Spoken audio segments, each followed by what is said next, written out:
Dr. Budoff, what type of job leads to carpal tunnel syndrome? Carpal tunnel syndrome is not usually caused by jobs, even if jobs can make the symptoms worse.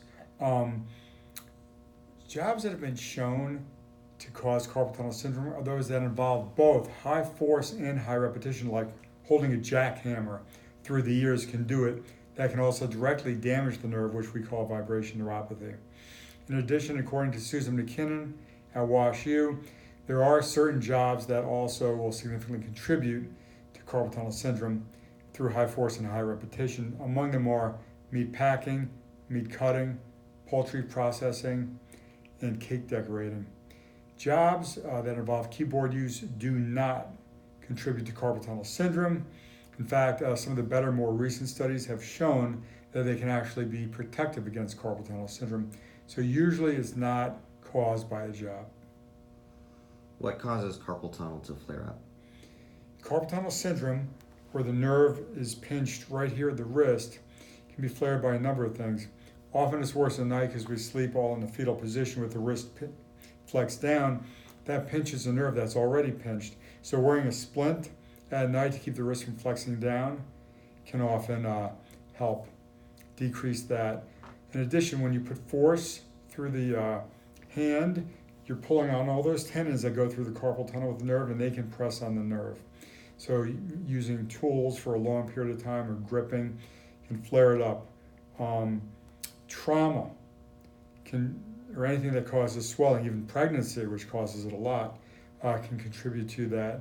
Also, extremes of position held for a long period of time, either wrist extension or wrist flexion. So long bike rides can also flare it up. How do I know if my carpal tunnel syndrome is bad enough to need surgery? Well, carpal tunnel syndrome is initially treated usually by wearing a splint at night so the wrist doesn't flex down. Usually I like a 4-week trial for that. If that doesn't work, usually you have the choice of doing nothing and living with it, in which case it usually does progress. You can continue with the splints or have it released. Now, when you take a nerve and you pinch it, over time, part of it can go asleep, part of it can go unconscious, and part of it can die. Obviously, you want to get it taken care of and released before part of it dies.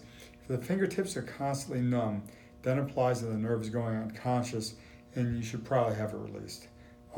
If you have atrophy of what we call the thenar mass of these muscles here, that means part of the nerve is dying or dead, and then you definitely want to have it released.